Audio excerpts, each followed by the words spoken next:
사랑하는 주 예수 그리스도의 회중이여, 오늘 본문 말씀은 성경에서 가장 신비롭고 가장 오해받기 쉬운 구절 가운데 하나입니다. 신비로운 이유가 무엇입니까? 하나님이 완전하게 세상을 창조하셨음에도 불구하고 지금 이 세상에 갑자기 죄와 악이 들어와요.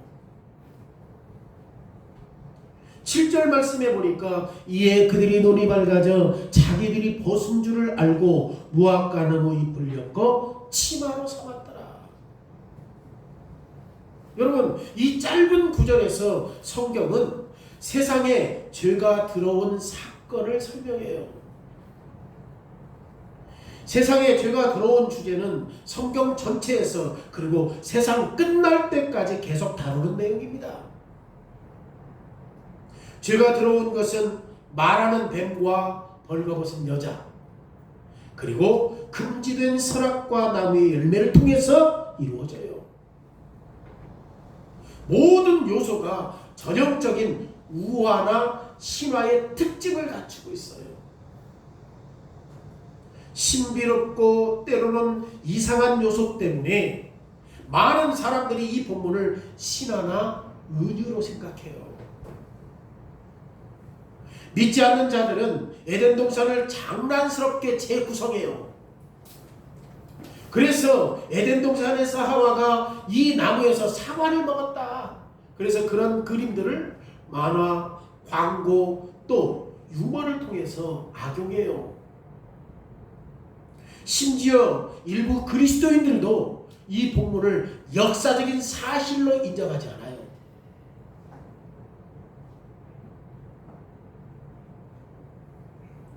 말하는 뱀을 본 적이 없기 때문에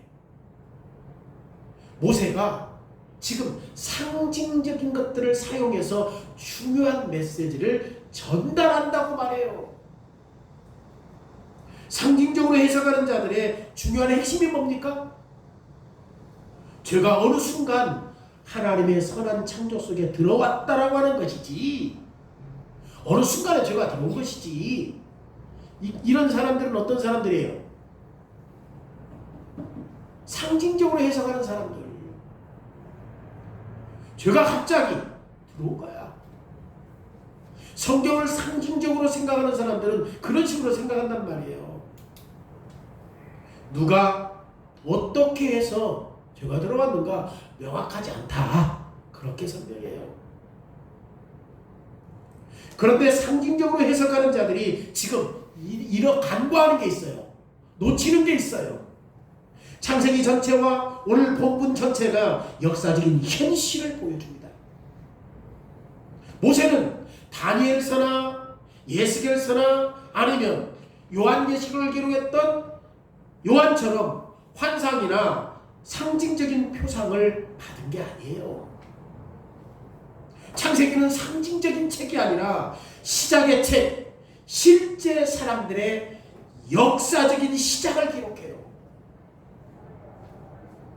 아담, 노아, 아브라함, 이삭, 요셉. 그래서 창세기를 시작이라고 이야기도 하지만 톨레롯, 즉 계보, 족보라고 하는 단어로도 사용해요. 왜? 진짜 이거 실화니까. 만약 창세기 1장과 2장이 하나님이 창조하신 역사의 일부라고 한다면 창세기 3장도 하나님이 창조하신 역사의 일부죠. 이게 뭐가 아니야? 우화나 신화가 아니라 하나님이 창조하신 역사의 일부란 말이에요. 창세기 3장에서 보여주는 것은 죄가 어쩌다가 이 세상에 들어온 게 아니라 인간의 자유의지의 선택을 통해서 들어왔다고 말해요. 오늘 설교 제목이 뭡니까? 인류가 하나님과 맺은 사랑의 언약을 파괴해버렸어요. 첫째, 그러면 이 완벽한 세상에 어떤 유혹이 있어서 타락하게 되었냐? 오늘 본문은 한 동물, 뱀에 대한 단순한 묘사로 시작해요. 1절에 보세요. 뱀은 여호와 하나님이 지으신 들짐승 중에 가장 간교하다라는 말이에요. 여러분, 이 단순한 기록이 창세기 1장과 2장의 똑같은 스타일과 똑같은 패턴이에요. 왜냐하면 창세기 1장에 하나님께서 첫째 날, 둘째 날 이렇게 했지 일일이 세밀하게 하지 않았잖아요. 창세기 3장에서도 마찬가지요. 1장과 2장과 같은 똑같은 패턴, 똑같은 스타일로 기록해요. 왜냐하면 다니엘서나 예스겔서나 요한계시록에서 보여주는 그런 것처럼 복잡하거나 초자연적인 그런 표시가 있어요, 없어요? 없어요. 여러분, 환상에 대한 말도 없어요. 요한계시록에 나오는, 다니엘서나 나오는 4개의 머리 달린 동물 이런 말 없잖아요, 창세기에는. 오늘 본문은 담담하게 평범한 뱀에 대해서 말해요. 오늘 본문은 뱀도 하나님의 창조물이라고 말해요. 왜? 1절에 뭐라고 그래요? 여호와 하나님이 지으신 들짐승 중에 뭐가? 뱀도. 그러니까 뱀도 지금 뭐예요? 하나님의 창조물이에요. 창조물.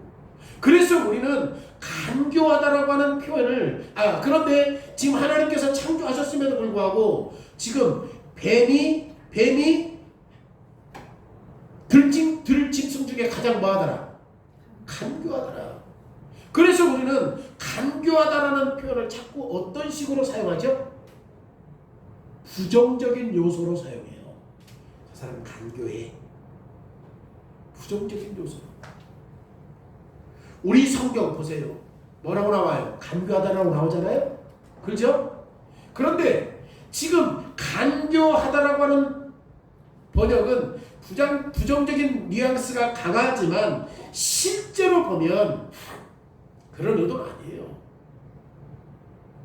우리가 간교하다라고 하는 사실들을 그 부정적인 뉘앙스로 생각하기 때문에 일반적으로 간교하다고 하면 어떤 식으로 생각해? 악한 의도를 가지고 있다. 항상 저 사람은 나쁜 의도를 가지고 있다. 저 사람은 간교한 사람이다. 간교하다라고 하면 그런 뜻으로 생각한단 말이에요. 그런데 우리는 이미 창세기 1장과 2장에서 뭘 보았어? 하나님이 창조하신 것은 다 보시기에 좋았더라.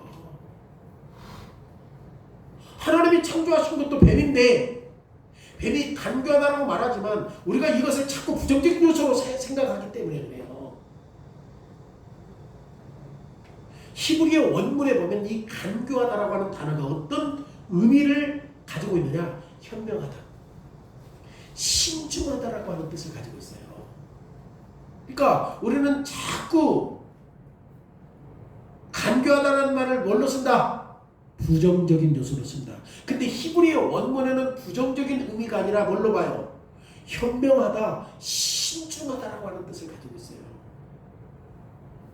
그러니까 항상 우리는 성경을 뭘로 번역해야 되죠? 문맥에 따라서. 문맥에 따라서 잘 번역을 해야 돼요. 예를 들면 잠언 14장 5절에 신실한 증인은 거짓말을 아니하여도 거짓 증인은 거짓말을 뱉느니라. 그러잖아요. 여러분, 뱀의 본성 가운데 하나가 뭐야 지금?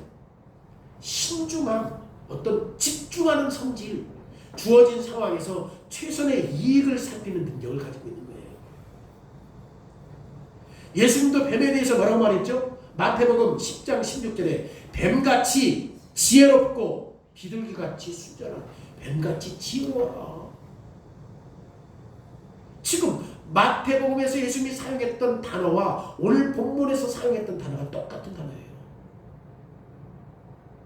따라서 사단이 유혹하기 위해서 지금 뱀을 선택한 것을 우리가 이해할 수 있어 없어? 이해할 수 있지. 뱀은 지혜로우니까. 그러니까 사단이 우리를 유혹하기 위해서 지금 누구를 끄집어들여? 뱀을 끄집어들인단 말이에요. 오늘 본문은 사단에 대해서 말하진 않아요. 그렇죠? 그런데 오늘 본문에 보면 뱀 이상의 존재가 있다는 것을 단서를 찾을 수가 있단 말이에요. 나중에 하나님이 뱀을 저주할 때 어떻게 하지? 창세기 3장 15절에 보면 여자와 뱀, 여인의 후손과 뱀 사이에 적대감이 있을 것이라고 얘기하잖아요. 그렇잖아요. 그러니까 이 적대감으로 뱀의 머리를 어떻게 할 것이다? 상하게 할 것이다. 이것은 단순히 뱀의 머리를 상하는 게 아니에요. 그러니까 이 본문에는 뱀 뒤에 누가 있다? 사탄이 있다. 그걸 알아야 돼. 그걸 알아야 돼. 사단이 지금 뱀을 어떻게 해요? 이용한다.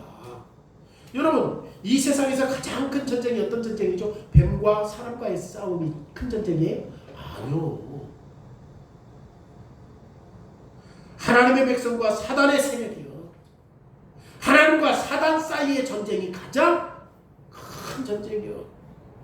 요한계시록 12장 9절에 하나님과 사단의 싸움이라고 분명히 말해요. 뭐라고? 큰 용이 내쫓기니 옛 뱀 곧 마귀라고도 하고 사탄이라고도 하며 온 천하를 끄는 자라.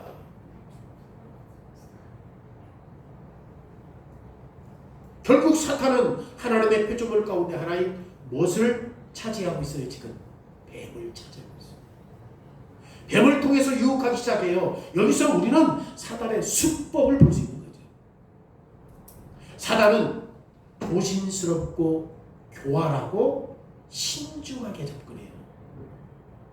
사단이 타락한 이 세상에서 사단과 그의 악령들은 우리를 끊임없이 뒤에 빠지도록 다양한 사람, 다양한 문화, 다양한 상황을 이용할 수 있는 자유를 많이 가지고 있는 게 사탄이에요. 그러니까 사탄과 악령들의 교묘한 수법을 우리가 조심해야 돼요. 달콤한 말 조심해야 돼. 막 이익을 더 준다더라. 입이 넘어가. 그런데 꼬여. 그런데 꼬여요. 진짜 땀 흘려 열심히 버려야지. 여러분, 사탄은 육체를 핍박하는 강력한 방법으로도 우리를 유혹할 수 있어요, 없어요? 육체를 막 힘들게 해가지고 우리를 유혹할 수도 있지만 지금 우리 시대 잘 한번 보세요. 사단이 우리 시대와 우리의 장소에서 우리에게 가장 큰 위험이 뭐야? 육체적으로 힘들게 하는 것보다는 부드러운 유혹, 은근한 설득력으로 우리가 방심할 때 다가와요. 사단은 재물의 유혹을 통해서도, 사단은 오락과 즐거움을 통해서도 우리에게 접근하고요. 사단은 인터넷, TV, 영화, 연극, 책, 스포츠, 핸드폰, 술, 마약, 성으로도 접근해요. 이 모든 것들이 각각 자체는 죄는 아니지만, 오늘 뱀 자체가 죄예요, 죄 아니에요? 아니지. 지금 우리가 깨닫기 전에 쉽게 악한 목적을 이용하려고 하는 거잖아요. 이 사단의 미묘한 영향력에 우리가 조심해야 합니다. 사단의 미묘함이 오늘 1절에 뱀의 말에서 분명하게 나타나요. 1절에 뭐라고 얘기합니까? 하나님이 참으로 너희에게 동산 모든 나무의 열매를 먹지 말라 하시더냐. 여러분, 이제 우리는 말하는 뱀에 대해서 집착하면 안 돼요. 왜 그래요? 많은 사람들이 뱀이 말하는 것은 불가능한 것처럼 보이지만 실질적으로 하나님의 말씀이 무에서 유를 창조하셨을 때 하나님은 못하게 할 수 있는 게 없어요. 다 하실 수 있는 분이에요. 그러기에 뱀이 말했다고 해서 문제가 돼요, 안 돼요? 안 돼. 에덴 동산에서 사람과 동물이 조화롭게 살던 곳이라고 하면 이것이 꼭 기적이 아니야. 하나님은 그렇게 할 수 있다, 없다? 하나님은 그렇게 할 수 있다니까? 뱀에게 말할 수 있도록. 이게 기적이 아니에요. 혹시 아담과 하와가 동물들의 의사소통을 이해했을 것이다. 뱀이 한국어, 영어, 중국어 아니면 에덴 동산에 사는 사람들의 언어로 말하지 않았다 할지라도 아담과 하와는 뱀과 다른 피조물들의 소리를 그들 나름대로의 언어로 이해했을 것이다. 이건 추측이야.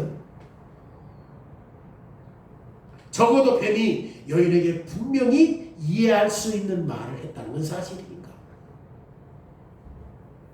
여러분, 뱀의 말은 매우 간교하게 다가와요. 지금 히브리의 원문을 그대로 읽으면 뭐냐면 참으로 하나님이 말씀하시더냐 그 말이에요. 참으로 하나님이 말씀하시더냐. 지금 사단이 얼마나 신중한지 보세요. 여러분, 이 질문에서 사단은 정면으로 공격해야 안 해요? 안 해요. 지금 뒤에서 접근하는 방법을 사용해요.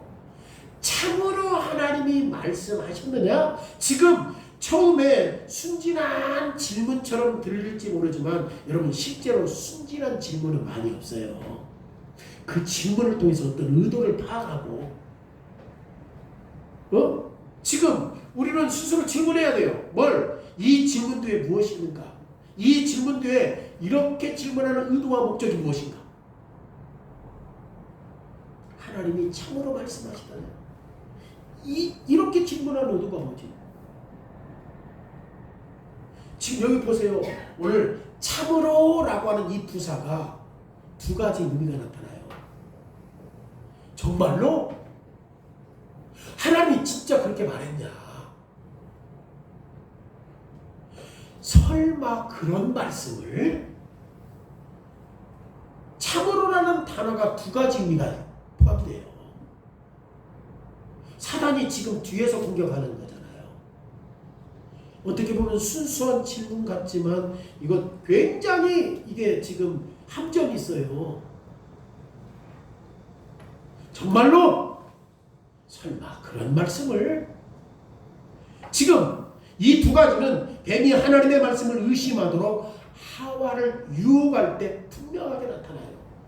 참으로 하나님이 말씀하셨느냐? 사단은 하나님이 정확히 무엇을 말씀하셨는지 알고 있거든. 하나님 뭐라고 말했죠? 모든 동산의 나무의 열매를 먹을 수 있지만 동산의 중앙에 있는 나무 가운데 뭔만 먹지 말라고 했지? 선악을 알게 하는 나무만 먹지 말라고 했다는 것은 누가 알고 있어? 사단이 알고 있어요. 근데 사단이 어떻게 유혹해? 참으로 하나님이 그렇게 말했어? 진짜? 설마 하나님께서 그렇게 말씀하셨을까? 지금 이런 질문이에요. 여러분, 사단이 지금 정보를 찾는 거예요? 아니지. 왜? 하나님 말씀하신 것을 다 알고 있는데 정보가 필요가 없지. 하와의 마음에 의심의 씨앗을 심고 있는 거예요. 정말로 하나님께서 그렇게 말씀하셨나? 조롱 섞인 놀라운 표현을 보십시오. 이 조롱 섞인 방법은 오늘날 사단에게 지금도 효과적이에요. 오늘날 모든 사람들이 성경을 소유하고 있지만 이 질문은 하나님이 그렇게 말씀하셨는가? 정말 하나님이 그런 뜻으로 말씀하셨는가? 이게 그 뜻이에요. 여러분, 하나님이 그렇게 말씀하셨는가? 다른 말로 얘기하면 하나님 정말로 그렇게 말씀하셨는가? 그렇게 되면 이미 뭐가 돼? 우리에게 의문이 들어. 의문이 들어. 지금 사단이 부추기면 우리가 스스로 질문하잖아요. 하나님이 정말로 우리에게 이렇게 말씀하셨는가? 사단이 부추기고 있잖아. 참으로 하나님이 말씀하셨겠어? 그런 의도로 하셨겠어? 하나님이 그렇게 말씀하셨어? 라고 하는 이 질문에 우리가 스스로 질문하는 거야. 뭐라고? 진짜 하나님이 그렇게 말씀하셨을까? 그렇게 한다는 거예요. 그렇게. 여러분, 동성애는 악이 아니라고 말하는 사람들 있잖아요. 그래서 로마서 1장에 보면 바울이 말하는 것은 단지 이건 문화적인 문제다. 이건 영구적인 문제가 아니다. 동성애는 영구적인 죄가 아니다. 이거 문화적인 문제다. 성경은 여자가 교회에서 가르치거나 남자에게 권위를 행사할 수 없다고 말하지만 그것은 정말 그런 뜻이야? 아니, 오늘날 어떤 시대야. 여자가 사장이 되고 대통령이 되고 여자가 다 판을 치는 세상인데, 아니 여자가 교회에서 잠잠하나? 아니 이게 진짜 하나님의 의도야? 그렇게 되면 우리 어떤 생각해? 거기서 의문을 갖기 시작해. 성경은 질서로 말미암아 남자와 여자를 그런 의도로 창조하셨음에도 불구하고 이렇게 질문하게 되면 아니 지금 시대를 봐봐. 우리 시대를 보라고. 아 여자들이 이렇게 똑똑하고 잘나고 능력 있는데 성경은 여자가 교회에서 잠잠하라? 아니 말이 돼? 그 본문이 진짜 그런 의도야? 여자는 아무것도 하지 말라는 의도야? 우리 그렇게 생각하기 쉽다니까.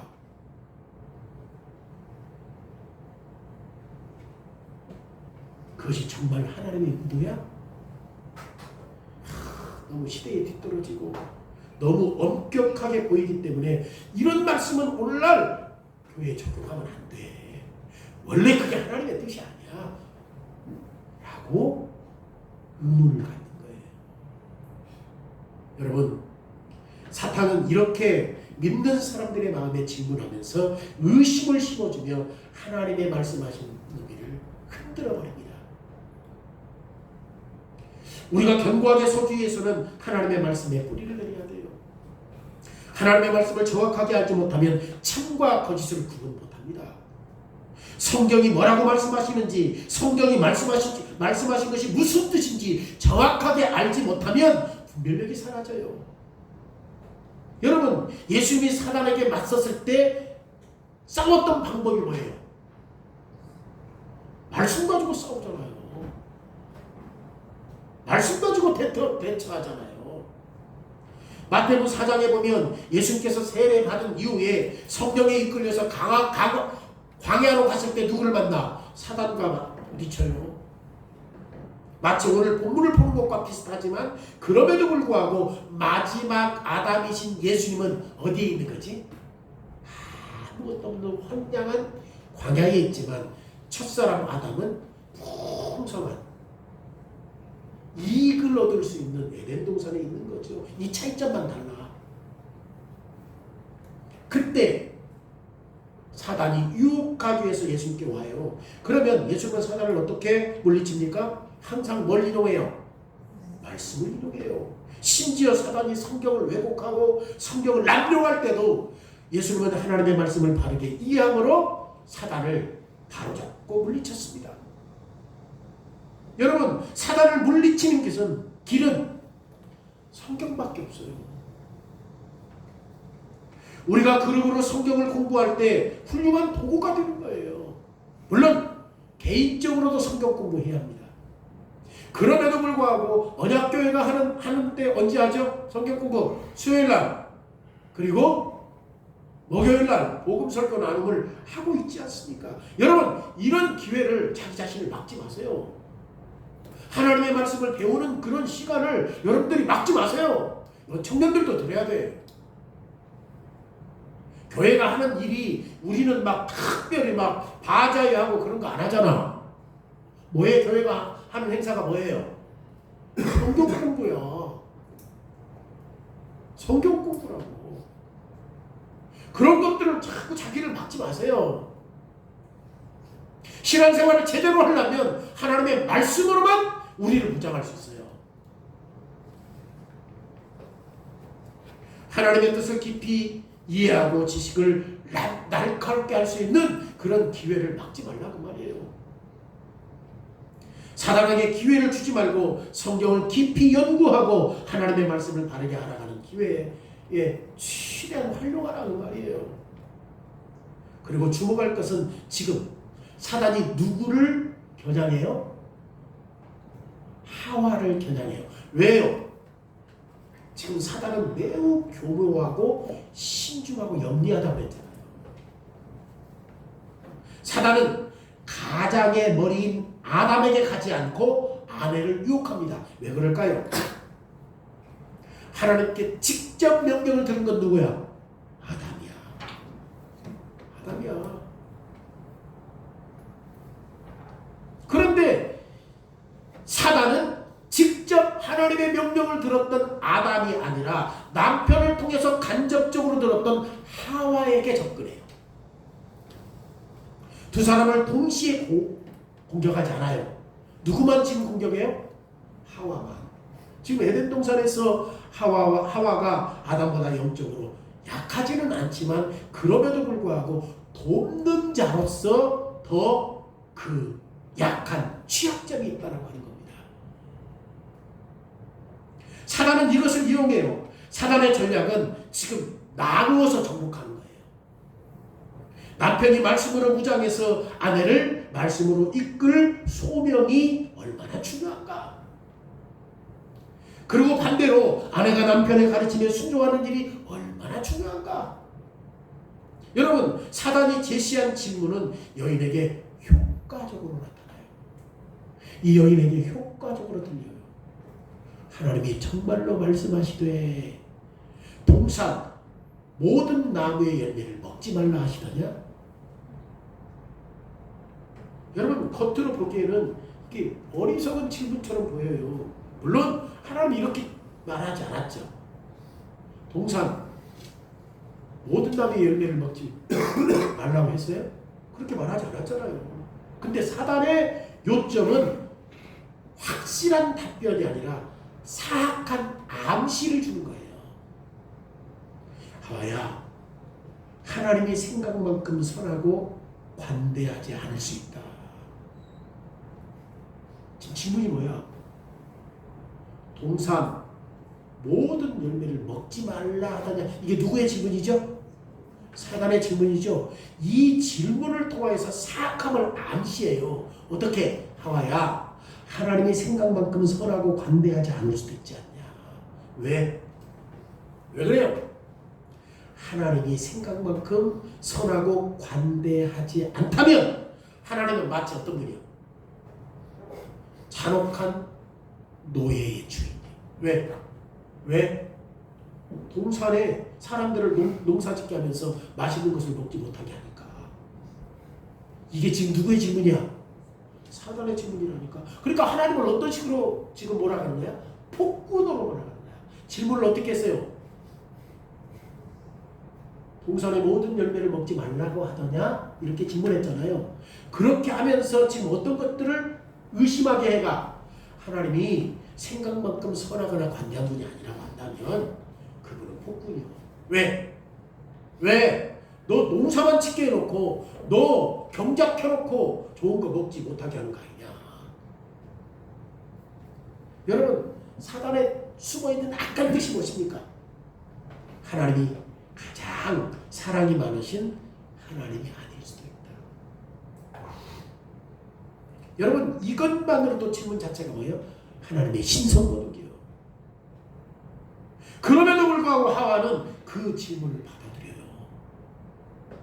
하와는 뱀의 제안을 부정하거나 거부하지 않아요. 뱀을 저주하지 않아요. 오히려 하와는 뱀의 질문에 존중하며 대답합니다. 질문에 대답하면서 뭐라고 합니까? 치명적인 범죄, 곧 최초의 불순종이 시작돼요. 그러면 이것이 왜 범죄예요? 우리가 여기서 이해할 것이 무엇입니까? 하와가 죄를 지은 것은 단순히 열매를 먹었기 때문이 아니에요.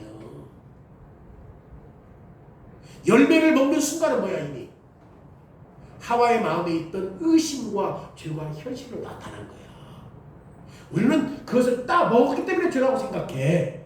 이미 죄는 어디에 있었어? 하나님의 말씀에 의구심을 가지고 하나님을 신뢰하지 않은 것부터 시작되는 거야. 따먹었기 때문에가 아니라 이미 어디에서부터 막 죄가 하나님의 말씀을 불순종하고 의심하는 데부터 온다라고 하는 겁니다.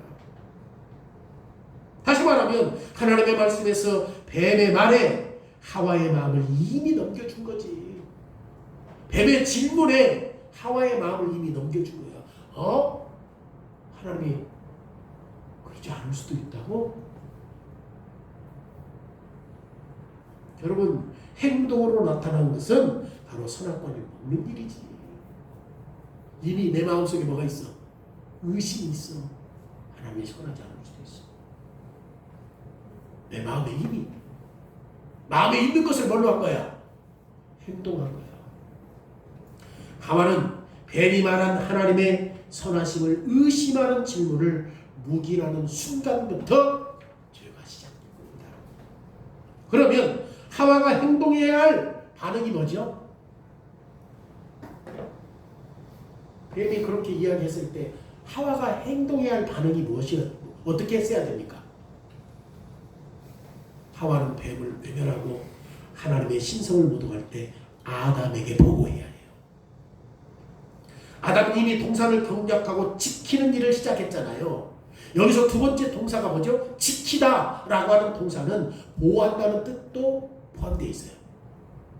에덴 동산을 지키는 것이 단순하게 그냥 경작만해서 풀 뽑고 지키는 것이 아니라 뭣도 악한 것이 들어왔을 때 들어오지 못하게 하고 그들을 지킨다, 보호한다라고 하는 의미도 이 지키다라고 하는 동사에 포함되어 있어요. 그러니까 아담의 주된 임무는 하나님의 동산을 적대시하는 것으로부터 보호해야 돼. 아담을 돕는 자로서 하와는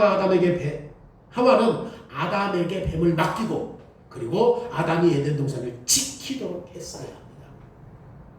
그런데 하와는 뱀과 직접 대화하면서 뱀에게 질문하고 답해요. 하와가 뱀의 질문에 대답함으로 여기서 뭐가 깨졌어? 혼인 질서에 아까 남자와 여자의 관계 질서가 뒤틀려버리고 왜곡돼요. 아담의 머리됨을 스스로 누가 뺏은 거야? 하와가 뺏어버린 거예요. 그리고 우리가 잘 알고 있는 대로 우리 사람은 모든 피조물들을 다스릴 수 있는 권한이 있어요, 없어요? 근데 지금 하와가 하나님의 형상으로 지음받았던 여자라 할지라도 피조물을 다스려야 될 하와가 지금 누구에게 지금 지배당하고 있죠? 뱀에게, 동물에게 지배당하고 있는 거예요. 하나님의 창조 질서가 뒤집히는 순간이에요. 그리고 아담은 이 창조 질서가 뒤집히는 것을 보고서 방관해요. 아담이 멀리 있는 게 아니야. 그 옆에 있었어. 왜 그냥 따서 주었으니까. 멀리 있는 게 아니야. 그 옆에 있다고, 옆에 있다고. 지금 하와가 아담의 역할을 빼앗았죠. 남편의 역할을 빼앗았죠. 아담은 아내가 뱀에게 지배당하고 있음에도 불구하고 아담은 아무 말이나 아무런 행동이 없어요. 창세기 3장 6절에 뭐라고 그래요? 여자가 그 열매를 따먹고 자기와 함께 있는 남편에게도 주매 그도 먹은지라. 아담은 누구 옆에 있어 지금? 하와 옆에 있다니까.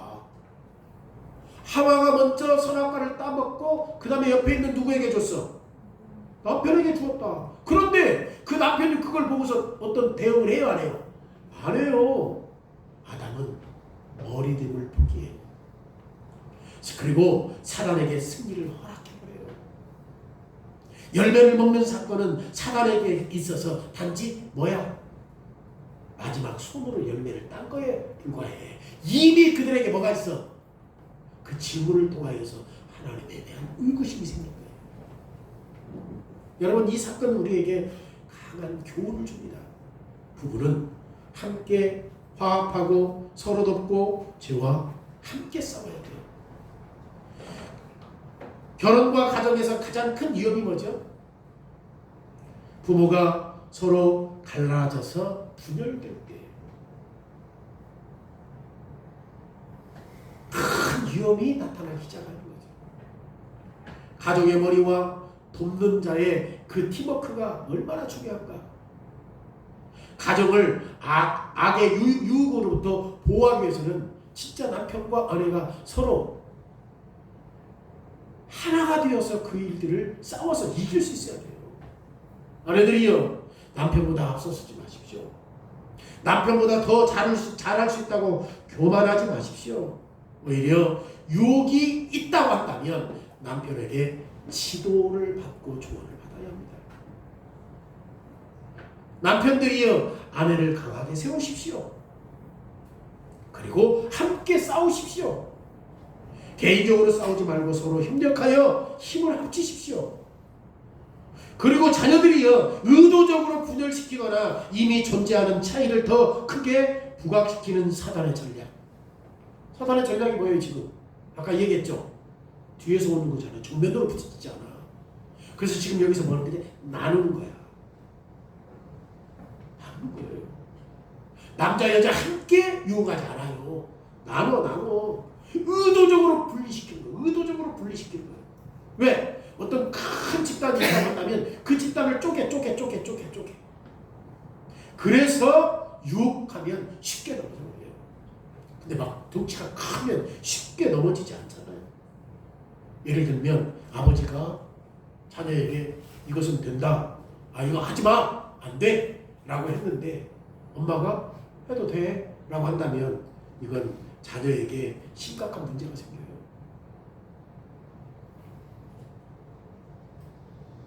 왜냐하면 부모 사이의 균형, 일치되지 않는 언어, 이런 일들로 인하여서 자녀가 위험했다. 왜 엄마는 된다는데 아빠는 안 된다고 해? 왜 아빠는 안 된다는데 엄마는 된다고 해? 라고 하는 것들로 분열 생겨요.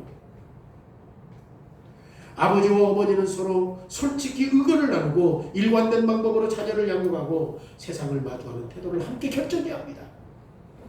그리스도 안에서 한 단위로 함께 힘을 합쳐야 합니다. 하와가 하나님에 대한 믿음이 약해지고 있다는 것을 보여준 것은 단지 하와가 사단이 악하게 제안하는 뱀과의 대화에서만 나타나는 게 아니에요. 지금 하와가 믿음이 약해졌다. 지금 그 질문에서 흔들리고 있다는 사실들을 그 질문에서 분명히 나타나고 있지만 하와가 사단에게 대답하는 내용에서도 믿음이 약해지는 모습이 나타나요. 3절 보세요. 뭐라고 나와요? 하와는 동산 중앙에 있는 나무의 열매는 하나님의 말씀에 너희는 먹지도 말고 만지지도 말라 너희가 죽을까 하노라라고 뱀에게 말해요. 하와는 선택적으로 대답해요. 뭐가 지금 선택적입니까? 하와는 뱀의 초점에 맞춰서 나무에 대해서만 말하는 거야. 왜냐하면 동산에도 지금 우리가 앞에서 보았지만 어떤 나무가 있어요? 두 가지 나무가 있잖아. 한 나무만 있는 게 아니잖아. 그리고 하나님은 분명히 거기에 대해서 어떤 나무를 따먹으면 안 된다고 얘기했죠? 그런데 지금 여기에도 보면 하와가 믿음이 흔들리고 있다는 사실들을 여기에서도 볼 수 있는 거예요. 나무만 말해. 동산의 중앙에 있는 선악과 나무를 따먹은 그 나무의 이름은 말하지 않는다니까. 창세기 2장 17절에 선악을 알게 하는 나무를 분명히 따먹지 말라고 했잖아요. 그런데 동산 가운데 있는 나무는 한 나무만 있는 게 아니라 몇 개가 있다고? 두 개가 있잖아. 생명나무와 선악과 나무가 있단 말이에요. 하와는 하나님의 말씀에서 점점점 멀어지고 있는 겁니다. 그리고 하와가 말합니다. 만지지도 말라. 그렇지 않으면 죽는다. 여러분, 하나님은 만지지 말라고 한 적 있어 없어? 없어. 하와는 하나님의 말씀을 지금 뭐 하는 거지? 흐리게 하고 있는 거야. 그리고 불필요하게 추가시킴으로 말미암아 하나님을 더 엄격하게 가혹한 분으로 지금 보이게 만드는 거예요. 여러분, 이것이 하나님의 말씀을 부정하는 또 다른 방법이에요. 그러니까 첫 번째, 하와가 믿음이 흔들렸던 것은 뭐야? 그 질문 속에서 흔들렸지. 그리고 답을 하는데 그 답 안에도 그가 믿음이 약해진다는 사실들을 알 수 있는 거예요. 하나님은 말씀을 더하거나 빼는 것을 원해요? 원하지 않아요? 원하지 않아요. 어느 쪽이든 말씀을 더하거나 빼면 하나님의 말씀은 뒤틀리게 되어 있어요. 왜곡되게 되어 있어요. 그래서 사단은 이 질문을 통해서 하나님이 정말로 신실한 분이냐, 의심을 심어놓고 하와는 사단이 하나님을 의심하게 하는 것을 받아들여요. 그리고 하와가 취약한 위치에 있었고 남편인 아담에게 아무런 저항도 받지 않게 되니 분명히 하와가 지금 좀 연약해졌죠? 믿음이 흔들렸죠? 그 모습을 보았던 아담이 아무 반응을 하지 않으니까 사단이 더 담대해졌어요. 어떻게 담대해졌어요? 4절에 뱀이 말하되, 뱀이 여자에게 이르되 뭐라고 말해? 너희는 결코 죽지 아니하리라. 하나님이 반드시 죽는다고 얘기했는데 결코 죽지 아니하리라. 응? 여러분, 이 치명적인 공격을 가하고 있잖아요. 하나님의 말씀을 정면으로 치집는 담대한 거짓말을 지금 사단이 하고 있습니다. 원래 말씀을 반대로 비틀어서 얘기하고 있잖아요. 사단이. 하와야, 너는 절대 죽지 않아. 그리고 그 이유를 말해요. 오전에 뭐라고 말해? 사단이. 하나님은 너희가 그것을 먹으면 눈이 밝아지고 하나님과 같이 되어 선악을 알게 되실 줄을 아셨다. 여러분, 여기서 사단의 악독함과 기발함이 나타나요. 하와도 아담도 하나님을 덜 신뢰하게 된 상황에서 사단은 하와와 아담의 흔들리는 믿음을 이용해서 하나님을 부정적으로 묘사하고 있잖아요.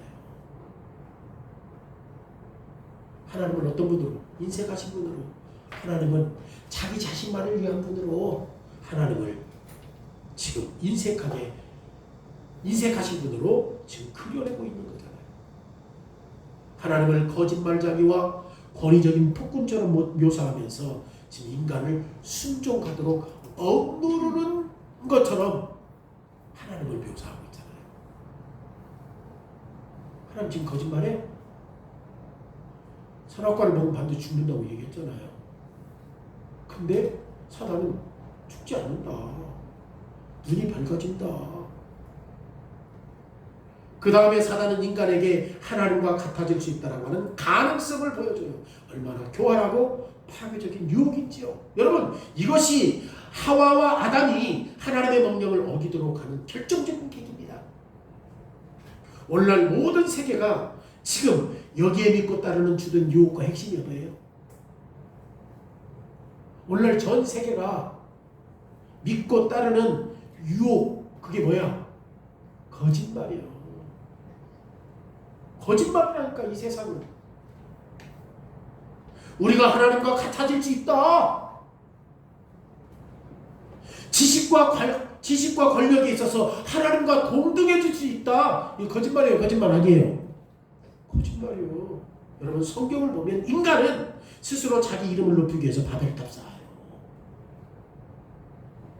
그리고 이후에 바벨론의 느부갓네살 왕이 자기의 나라와 권력을 자기 자신 것처럼 휘둘려버려요. 그리고 그 이후에 로마의 황제들도 자기 자신을 신으로 만들어버려요. 오늘날에도 인간은 자신의 운명을 스스로 통제할 수 있다고 생각해요. 그래서 과학, 의학, 기술을 통해서 세상의 모든 문제들을 해결할 수 있는 것처럼 착각해요. 여러분, 사람이 과학이 발달하고 의학이 발달해도 죽음 문제 해결했습니까? 못했잖아. 사람이 자기를 통제할 수 있다고 착각한다니까. 그래서 현대의 수많은 철학과 교육과 미디어는 여전히 인간들에게 뭐라고 거짓말하지? 자기 자신을 믿으면 무엇이든지 할 수 있어. 세상은 그러잖아요. 네 자신을 믿어? 할 수 있어? 이게 거짓말이라니까.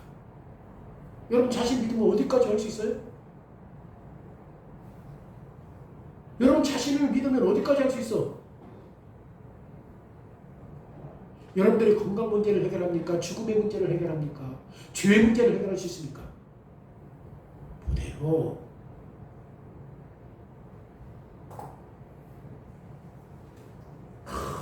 자기 자신을 믿고 인간들을 믿으면 직장, 가정, 사회에서 모든 문제를 해결할 수 있다고 말해요. 세상 사람들이. 인간은 여전히 사단의 거짓말. 당신도 하나님처럼 될 수 있어. 아니면 당신도 신이 될 수 있어. 이 거짓말들을 지금 우리에게 가르치고 있는 거예요, 세상. 그리고 이제 아담과 하와가 저는 단순한 실수가 아니라는 사실들을 우리에게 더 분명하게 보여줍니다. 그래서 어떤 사람들은 이렇게 말해요. 아니, 이렇게 단순한 실수가 어떻게 이 세상을 타락하게 할 수 있는가? 그런데 이건 단순한 실수가 아니잖아요. 하와가 단순한 잘못 때문에 나쁜 열매를 먹는 것이 아니잖아요. 문제가 뭐예요? 하나님의 말씀을 신뢰했느냐? 신뢰하지 않았느냐? 이거지. 6절 말씀에 뭐라고 얘기합니까? 그 여자가 그 나무를 본즉 먹음직도 하고 보암직도 하고 지혜롭게 할 만큼 탐스럽게도 한 나무이다. 여자가 그 열매를 따먹었다라고 말해요. 여러분 지금 하와 앞에 누가 있어? 하나님이 있고 하나님의 말씀이 있어. 지금 또 누가 있어? 사단이 있고 사단이 말한 게 있어. 보세요. 사단의 거짓말이 있어. 사단의 거짓말이 얼마나 설득력이 있는가 보십시오. 보세요. 열매가 얼마나 좋아 보이는가. 나무가 얼마나 아름다운가. 우리가 얼마나 지혜롭게 될 수 있는가. 여러분 이런 거짓말은 우리의 육체적인 어떤 것들을 유혹할 수 있어요? 육체적인 욕망, 미적 감각, 지적 호기심 이 안에 담겨 있어. 얼마나 지혜롭게 될 수 있느냐. 얼마나 나무가 아름답냐. 얼마나 좋으냐. 라고 하는 인간의 육체적인 미적 감각, 육체적인 욕망, 지적인 호기심이 여기에 다 들어있다니까. 거기 안에 사단이 얼마나 미혹한가 봐봐. 여러분 우리는 삶에서 여러 갈래의 서본 적들이 많이 있잖아요. 한 길은 보기에는 좁고 즐겁고 안전해 보여요. 반대로 어떤 길은 좁고 험악하고 불편해 보이지만 그 길이 옳은 길이요. 여러분들 어떤 길로 가요? 옳은 길 안 가, 편한 길 가지. 왜? 옳은 길은 좁고 힘들어. 사람들이 또 잘 안 가. 편한 길은 사람들이 많아. 내가 자주 다니던 길이야. 여러분 이럴 때 우리가 늘 속기 쉬워요. 왜? 좁은 길보다 어떤 길이 안전하지? 넓은 길이 안전하죠. 사단은 우리의 본능을 정확히 파악하고 우리의 본능에 호소해요. 그런데 선택은 단 하나야. 하나님의 약속을 따를 것인가? 사단의 거짓말을 따를 것인가?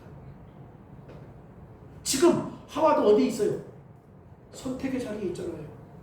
우리가 삶에서 선택할 수 있는 길은 본질적으로 두 가지밖에 없어요. 중립적인 것은 없습니다. 두 가지 중에 하나예요.